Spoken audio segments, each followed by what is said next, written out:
नमस्कार सभी श्रोताओं और दर्शकों को। आज हमारे चैनल ऐतिहासिक यात्रा की यात्रा निकल कर पहुँच गई है हमारी वीर वीरांगना अवंतीबाई लोधी पर। एक बार इन्हें ज़रूर सुनिए और महसूस कीजिए उस समय के रक्त रंजित इतिहास को, जो कितना अधीर था अंग्रेज़ों के हाथों, लेकिन फिर भी जीवंत था। रानी अवंतीबाई लोधी राजपूत एक भारतीय रानी, शासक और स्वतंत्रता सेनानी थी। इनका जन्म 16 अगस्त 1831 को सिवनी में हुआ था, जो कि मध्य प्रदेश में है। ये मध्य प्रदेश के रामगढ़ की रानी थी। 1857 के भारतीय विद्रोह के दौरान ब्रिटिश ईस्ट इंडिया कंपनी की एक ज़बरदस्त विरोधी की तरह लड़ी। इनके बारे में जानकारी कम है और लोक कथाओं द्वारा ही ज़्यादा जान पड़ता है। रानी के विद्रोह की शुरुआत तो 1853 में ही हो गई थी। रामगढ़ के राजा विक्रमाजीत सिंह को विक्षिप्त और अमान सिंह शेर सिंह को नाबालिग घोषित कर रामगढ़ राज्य को हड़पने की दृष्टि से अंग्रेज शासकों ने पालक न्यायालय कोर्ट ऑफ वार्ड्स में कार्रवाई की एवं राज्य के प्रशासन के लिए सरबराह बनाकर शेख मोहम्मद और मोहम्मद अब्दुल्ला को रामगढ़ भेजा, जिससे रामगढ़ रियासत कोर्ट ऑफ वार्ड्स के कब्जे में चली गई। अंग्रेज़ों की हड़प नीति का परिणाम भी रानी जानती थी, फिर भी दोनों सरबराहों को उन्होंने रामगढ़ से बाहर निकलने का फरमान जारी कर दिया। 1855 में राजा विक्रमाजीत की किसी दुर्घटना में मृत्यु हो जाने के बाद और नाबालिग पुत्रों की संरक्षित तौर पे राज्य का पूरा भार रानी के हाथों में आ गया और रानी ने राज्य के कृषकों को अंग्रेज़ों के निर्देशों को ना मानने का आदेश दिया। इस सुधार कार्य से रानी की लोकप्रियता बहुत बढ़ी। मई 1857 को सागर एवं नर्मदा परिक्षेत्र के निर्माण के साथ अंग्रेज़ों की शक्ति में भी बहुत वृद्धि हुई। अब अंग्रेज़ों को रोक पाना किसी एक राज्य या राजा या तालुकादार या किसी परगनादारों के बस का रोग नहीं रह गया था। रानी ने राज्य के आसपास के राजाओं, परगनादारों, जमींदारों और आसपास के बड़े मालगुजारों को विशाल सम्मेलन रामगढ़ में आयोजित करवाया, जिसकी अध्यक्षता गढ़पुरवा के राजा शंकर शाह ने की।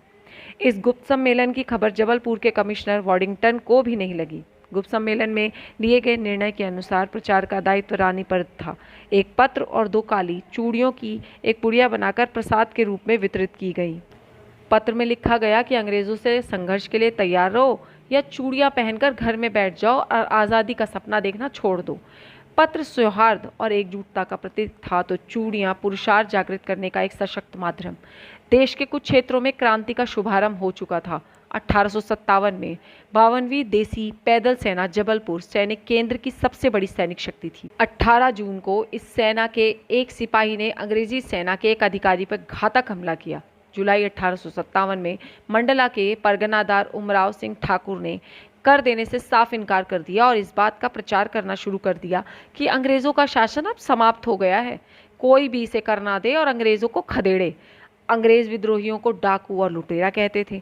मंडला के डिप्टी कमिश्नर ने वाडिंगटन से सेना की मांग की। पूरे महाकौशल क्षेत्र में विद्रोहियों की हलचलें बढ़ गईं। गुप्त सभाएं और प्रसाद की चूड़ियों का वितरण चलता रहा।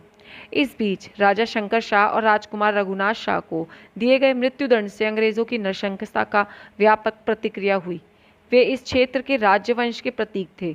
रामगढ़ के सेनापति ने भुआ बिछिया थाने पर चढ़ाई कर दी, जिससे थाने के सिपाही थाना छोड़कर भाग गए। विद्रोहियों ने थाने पर अपना अधिकार भी कर लिया। रानी के सिपाहियों ने घुघरी पर चढ़ाई कर उस पर भी अपना अधिकार कर लिया और वहां के तालुकेदार धन सिंह की सुरक्षा के उमराव सिंह को जिम्मेदारी सौंपी। रामगढ़ के कुछ सिपाही एक मुकास के जमींदार भी नारायणगंज पहुंचकर जबलपुर मंडला मार्ग को बंद कर दिए। इस प्रकार पूरा जिला और रामगढ़ राज्य में विद्रोह भड़क चुका था और वाडिंगटन विद्रोहियों को कुचलने में असमर्थ हो गया था। खैरी युद्ध 23 नवंबर को मंडला नगर को छोड़कर पूरा जिला स्वतंत्र हो चुका था। खैरी के पास वाडिंगटन पूरे जोश से लड़ा पर कुछ नहीं कर सका और मंडला छोड़कर सिवनी की ओर भाग गया। इस प्रकार पूरा मंडला और रामगढ़ आज़ाद हो गए। इस विजय के बाद आंदोलनकारियों की शक्ति में कमी आई, किंतु उल्लास में कोई कमी नहीं आई, क्योंकि लड़ेंगे तो जी जान से। सब कुछ ठीक था, लेकिन अंग्रेज़ों ने अपनी पूरी ताकत बटोरकर जान से घुघरी पर फिर से आक्रमण किया और 15 जनवरी 1858 को घुघरी को जीत लिया। और इसी कड़ी में लड़ते लड़ते 20 मार्च 1858 को अवंतीबाई लोधी वीर गति को प्राप्त हुई। एक शेरनी लड़ते लड़ते घायल हुई, फिर गिरकर मिट्टी में मिल गई। मिट्टी के ही सपूत मिट्टी को ही प्राप्त हुए। आज का प्रश्न, रानी अवंतीबाई लोधी कहाँ की रानी थी? आप बताइएगा ज़रूर कि रानी अवंतीबाई लोधी कहाँ की रानी थी। धन्यवाद।